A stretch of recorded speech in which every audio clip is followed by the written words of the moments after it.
네, 자, 오늘 우리 주식시장에 영향을 미치는 변수들을 미리 살펴보겠습니다. 유스탁의 유창희 대표와 함께합니다. 어서 오십시오. 안녕하십니까. 안녕하세요. 간밤에 미국 증시도 그렇고 우리나라도 어제 뭐 하락하다가 그래도 한 121선을 네. 조금 지지한다라고 해야 될까요? 조금 관망세가 짙은 것 같아요. 특히나 네. 오늘 같은 경우 우리나라가 또 올해의 마지막 그 만기지 만기, 않습니까? 네. 퍼드러블 위칭 데이다 보니까 환율도 최근에 이제 가파르게 우리나라 원화가 절상되다가 다시 조금은 1,300원대로 올라왔고 외국인의 수급이 10월, 11월보다는 조금은 둔화되는 것 같거든요. 네. 내마녀의 날 이후의 증시 한번 오늘도 조금 중요할 것 같고요. 어떻게 보시는지 궁금합니다. 일단은 미국 같은 경우는 조금 이제 단발성 이슈들에 의해서 주가가 좀 올라온 부분들이 좀 있죠. 그러니까 우리나라는 물론 우리나라도 뭐 단발성 이슈라고 말하실 수 있겠습니다만은 그래도 예를 들어서 중국의 리오프닝에 대한 어떤 기대감은 실질적으로 기업이라든지 경기에 영향을 미칠 수 있는 어쨌든 밀접한 관계다 보니까 관련된 기업들이 올라왔다라면 미국은 좀 CPI가 낮아졌다라는 것 때문에 11월 10일에 한 7% 거의 몇 년 만인지 모르겠지만 폭등을 했었고 또 지난주 같은 경우도 파월의 발언이 조금 좋아졌다, 비둘기스러워졌다라는 것 때문에 또 미국 증시가 그냥 한 3, 4% 이상 올라갔었다는 것이죠. 근데 그 다음에 이렇다 할 모멘텀이 없었죠. 그런 것들이 좀 매물을 좀 쌓아가고 있는 것이 아닌가 좀 판단하고 있고요. 우리나라 같은 경우는 말씀하신 것처럼 수급이 조금 아쉽죠. 그러니까 물론 외국인들이 아직까지 뭐 적극적인 매도라고 말할 수는 없지만 지난 11월 30일에 MSCI 편입 포트 변경 리밸런싱 그때 진짜 많은 매수세가 유입된 이후에는 유가증권 시장에 대해서 약간 매도 우위를 좀 보여주고 있고 또 무엇보다 선물 쪽에서 조금은 이제 뭐라 그럴까요? 좀 관망세 이런 게 좀 보여주고 있어요. 그러니까 한마디로 우리나라 증시에 대해서도 나쁘게 본다라기보다는 좀 연말 장세에 대해서 뭐 상당히 좀 막혀져 있는 그렇죠. 그러한 수급의 모습을 좀 보여주고 있지 않나 판단하고 있습니다. 다음 주에 이제 CPI라든지 FOMC 회의가 있는데 여기에 시장은 일단 크게 기대를 하고 있지 않은 것 같아요. 혹은 뭐 이것을 기다리고 있기 때문에 지금 먼저 이렇다 할 모습을 보여주지 못하고 있다라고도 말할 수 있지 않을까 판단하고 있는데 어찌됐든 최근에 미국 시장을 본다라면 그러니까 최근 한 달 정도를 말씀드릴게요. 한 달 정도가 좀 증시가 좋으려고 하다가도 이제는 경기 침체에 대한 우려감들이 좀 작용을 하면서 주가 상승에 발목을 잡고 있거든요. 이번 주, 지난주 흐름을 보시면 일단은 기업별로 보면은 뭐 코스트코가 주가가 좀 하락을 했었고 네. 또 그 명품 제품을 판매하는 물론 온라인 판매긴 합니다만 직구 형식으로 파페치가 지난주에도 한 35% 이상 하락을 했었고요. 지금 어저께 같은 경우는 중고차 기업이 크게 좀 하락을 했습니다. 그래서 그런 부분들이 전체적으로 봤을 때 경기 침체 신호 혹은 경기 침체에 대한 우려감들이 일부 기업을 중심으로 해서 특히 테슬라 같은 경우도 최근 연일 하락하고 있는데 그것이 이제 처음에는 중국에서 생산 차질 이런 이슈였지만 최근에 나오는 뉴스를 보면 소비 둔화에 대한 우려감들이 좀 작용하면서 주가가 좀 하락하는 부분들이 좀 있지 않나 판단하고 있습니다. 그래서 우리나라 증시가 저는 뭐 전체적으로 봤을 때 갑자기 물론 최근에 많이 하락을 했지만 미국 증시도 한 4일 연속 하락을 했지만 뭐 급락세로 전환된다라기보다는 뭐 한 2,400포인트에서 한 2,500포인트 정도의 기간 조정이 조금 더 이어질 가능성이 좀 높지 않을까 생각을 좀 하고 있고 어찌되었든 어저께 2,380포인트대까지 하락한 상황에서 오늘이 좀 중요하겠죠. 오늘 만기일이기도 하다 보니까 그러니까요. 어저께 미국이 뭐 약보합 정도 보여줬다고 해서 우리나라가 무조건 하락한다고 말씀드릴 수는 없기 때문에 좀 반등을 준다라면 2,400포인트를 얼마나 빨리 회복할 수 있느냐에 따라서 조금의 뭐 지수의 레벨 다운이라든지 혹은 현재 지수의 수준이라든지 이것을 가늠할 수 있는 중요한 하루가 아닐까 판단하고 있습니다. 네. 자, 2,400선을 어쨌든 지켜내는 게 좀 중요하군요. 어제 경계선이라고 하는 121선을 좀 지켜냈기 때문에 네. 일단 하단은 좀 저희가 방어를 했습니다. 오늘 동시만기를 잘 버텨낸다면 조정이 있을지라도 가격 조정이 아니라 기간 네. 조정일 것이다라는 말씀을 해주셨는데 저희가 앞서 중국 변수도 얘기했지만 보니까 새로 모건 스탠리에서 자료가 나왔는데 네. 내년에 한국 증시가 제일 반등을 많이 할 것이다. 올해 제일 많이 하락했으니까. 맞아요. 올해 제일 많이 하락했으니까. 재작년에는 우리나라가 또 가장 그 이유입니다. 1등, MSCI 기준 1등의 수익률이었고, 네. 지금 올해는 뭐, 사실 이렇게 국가별 수익률을 이렇게 뭐랄까요, 1등부터 뭐 한 30개국 정도 하면은 거의 하위권에 머물러 있다 보니까, 밸류에이션 매력, 달러가 더 치고 나가지 못했을 때 하면 항상 걸리는 게 이 중국, 홍콩, 그러니까 코스피 이렇게 볼 수 있는 것 같아요. 그렇게 됐으면 좋겠다라는 생각도 있고요. 그리고 그래서- 또 우리나라 같은 경우는 예. 거의 1년 반 이상 하락한 거 아니겠습니까? 작년 맞아요. 7월부터 하락을 한 네. 것이기 때문에 그런 것들도 어느 정도 좀 매력적이 있지 않나 판단하고 있습니다. 만약에 한국이 가장 큰 폭으로 오른다면 중국의 리오프닝, 경제활동이 재개되면서 수출 모멘텀이 호재가 될 것이다라는 해석인데요.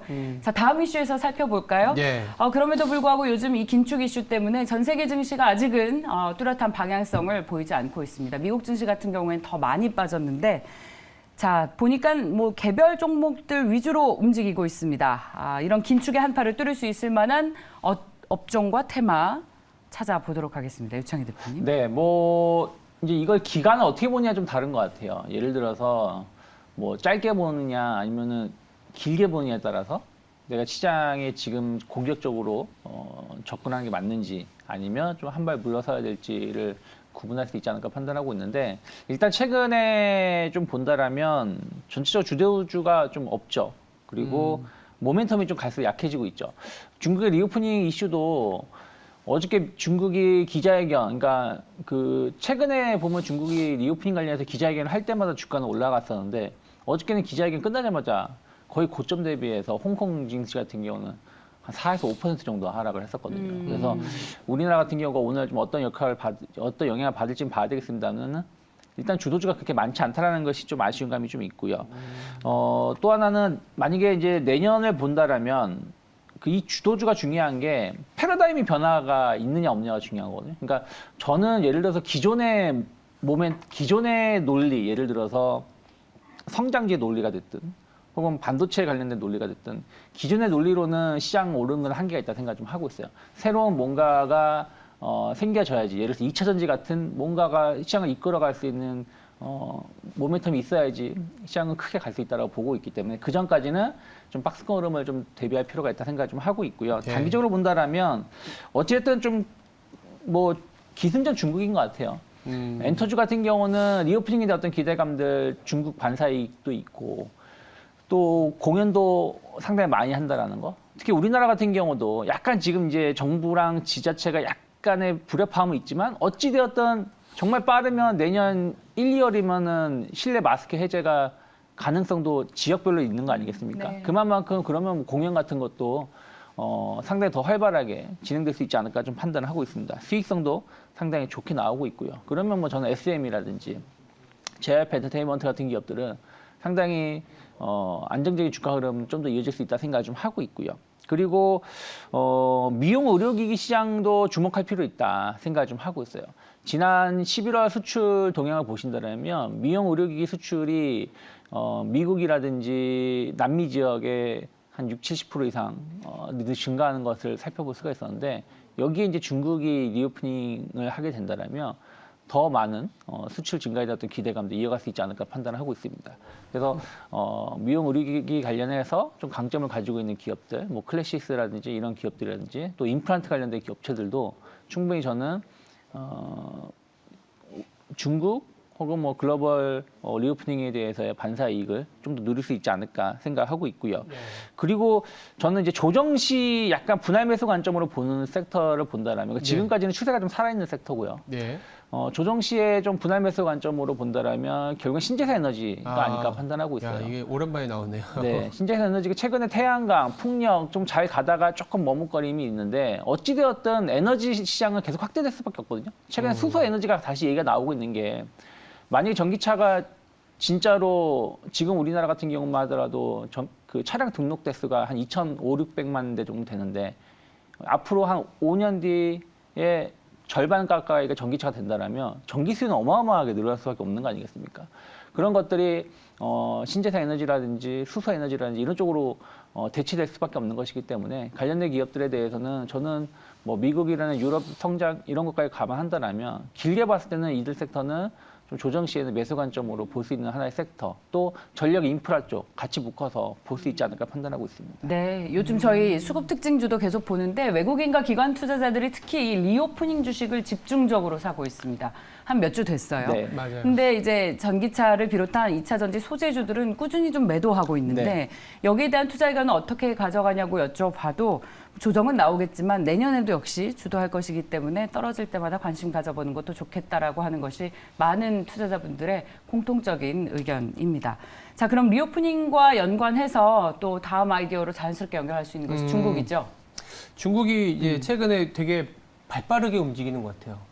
이 시장의 예상보다는 조금 더 뭐라 그럴까요? 시진핑 3년임 이후에 이 여론이나 이 어떤 뭐 중국에선 인민이라고 부르지 않습니까? 네. 인민의 어떤 그 심리를 잘못 건드렸다가는 이게 뭐 전국에서 이제 시위가 나오니까 그걸 이제 조기에 잠재우기 위해서 코로나 방역 정책을 빠르게 제로 코로나 정책을 폐기하는 수준까지 갔는데 우리가 미리 겪었던 것들 같아요. 뭐 식당 갔을 때 QR 코드 폐지한다든지 뭐 이런 어떤 그 기록지 같은 걸로 이제 안 하지 않습니까? 그래서 이미 많이 움직이긴 했습니다. 아까 말씀 주신 것 중에 리오프닝 관련주, 뭐 임플란트, 최근에 미용 의료기기, 네. 그래서 우리도 뭐 제아이고스라든지 수급 관심주에서도 다뤘는데 이게 계속 갈 것인지 아니면 여기서 또 하나의 새로운 섹터를 또 찾아봐야 될 것인지 이게 또 투자 아이디어가 되지 않을까 싶거든요. 네.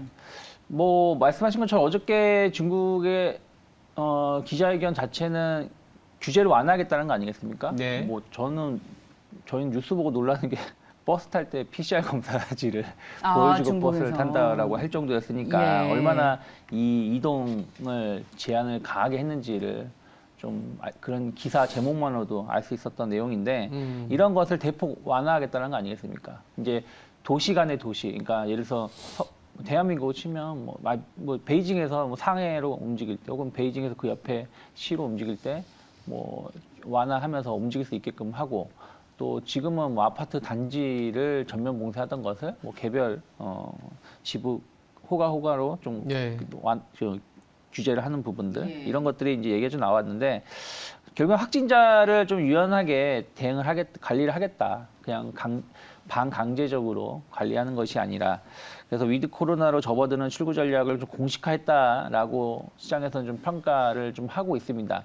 다만 지금 중국 같은 경우는 백신의 실효성 논란이 좀 있고 또 그 노년층 60대 이상의 백신 접종률이 그렇게 높지 않다고 합니다. 3차 접종률이 한 60%가 좀 안 된다고 하고 있거든요. 그래서 거기다가 이제 만약에 이렇게 코로나 봉쇄가 완화가 되면 좀 백신 접종률 백신의 실효성, 백신의 효과가 좀 낮기 때문에 네. 최소 한 3억만 명 이상이 확진자가 순식간에 늘어날 수가 있고 최대 사망자가 뭐 최소 뭐 한 4,50만에서 많게는 한 100만 명까지도 사망자가 발생할 수 있다는 전망이 좀 있기 때문에 네. 급격하게 또 코로나 환자가 확산된다라면 또 바로 또 봉쇄가 좀 강화될 수 있다 생각 좀 하고 있어요. 그래서 앞으로 한 2주가 중요하지 않을까 생각 좀 하고 있습니다. 2주. 네, 왜냐하면 어쨌든 코로나가 잠복기라는 게 있고 또 이게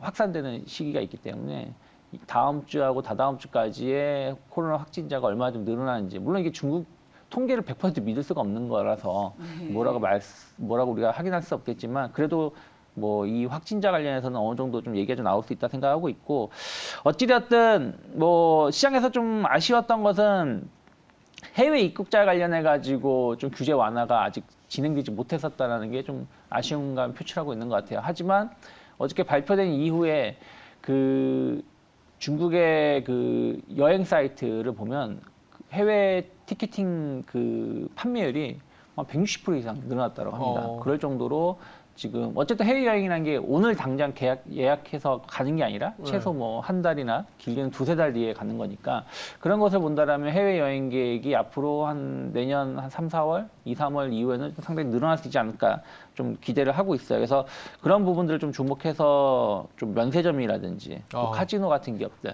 또 면세점 카지노는 특히 면세점 같은 경우는 달러 강세의 영향 때문에 좀 매출이 좀 둔화됐었던 게 있거든요. 그러니까요. 왜냐하면 바로 달러 가격으로 그날 가격이 변화가 되는데 예를 들어서 화장품 같은 경우라든지 명품 같은 제품들은 국내, 그러니까 일반 시내 백화점 판매하는 가격이 고정 가격 아니겠습니까? 네. 그러다 보니까 오히려 면세점이 더 비싸다는 얘기가 나올 정도였는데 달러 강세가 좀 완화가 되면서 조금은 수요가 늘어날 수 있다는 기대감이 있고 또 카지노 같은 경우는 일본 관광객이죠. 일본 관광객이 많이 들어오고 있다는 거.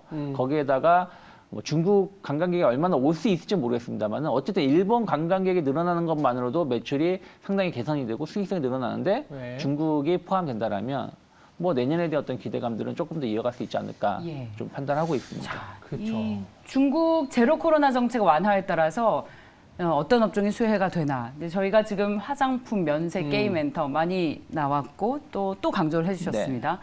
다른 섹터는 또 없을까요? 여기서 확장할 수 있을 만한 그런 업종들을 좀 찾고 싶은데 가령 중국에서 이제 화학 산업의 쌀로 불리우는 에틸렌 생산을 공격적으로 늘리고 있으니까 관련 산업이라든지 NCC라든지 아니면 수요가 줄는 우려가 있지만 중국이 다시 경제 활성화되면 2차 전지 관련 회사들이 또 각광을 받는다든지. 중국 2차 전지. 근데 중국은 또 우리하고 경쟁 구도다 보니까 물론 이제 자국 내에서의 수요로 인해서 올라가는 부분들이 또 시장 전체의 흐름을 또 좌지우지한다라고 하면은 좋을 수 있지만 네. 지금 당장은 다들 그렇게 보는 것 같아요. 중국이 어떤 제조업체와의 어떤 그 회복을 우리나라한테서는 이렇게 좋게 보는 건 아닌 것 같고 중국이 그나마 안 했었던 소비 정도를 보는 거 아니겠느냐 해서 아까 면세점 같은 경우도 당장은 우리나라에 들어오는 중국인의 관광객이 많아지진 않겠지만 결국 내년에는 더 많아지지 않겠냐 이런 중기적인 시각을 말씀하신 것 같고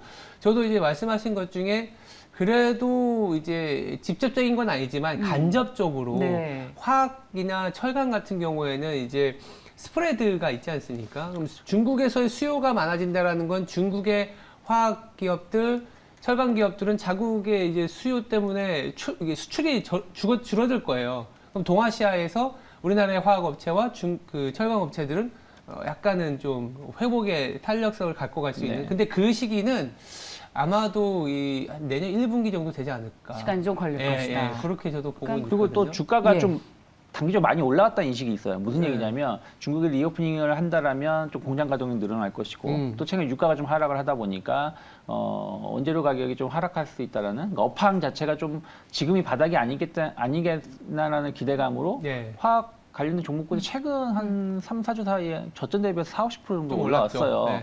근데 중국의 리오프닝이 정말로 이게 호재라면 어저께 유가가 올라갔어야 되거든요. 조금이라도. 근데 오히려 어저께 유가가 3%, 2.5% 정도 하락을 했어요. 거기다가 제가 알기로는 재고가 좀 줄은 걸로 알고 있음에도 불구하고 맞아요. 유가가 못 올라갔습니다. 그 얘기는 원래 중국이 전면 봉쇄 해제를 하면 최소 200만 배럴을 더 사용하는, 그러니까 200만 배럴을 소비하는 효과를 보여줄 수 있다라고 하는데 유가가 못 올랐다는 얘기는 아직은 좀 반신반의하고 있는 것이 아닌가 상품 시장에서는. 그러면 화학주들이 나쁘진 않는데 지금 이 속도로 더 올라갈 수 있을지 여부는 좀 더 확인할 필요가 있지 않을까 판단하고 있습니다. 아이디어를 좀 더 확장을 해볼 수 있을까요? 예를 들면 굴삭기 수출이 증가를 한다든지 앞서 뭐 2차 전지도 얘기했습니다만 반도체나 디스플레이 같은 지금은 어려움을 겪고 있지만 수주잔고의 매출 전환 속도가 빨라진다면 이렇게 지금 소외됐었던 섹터들이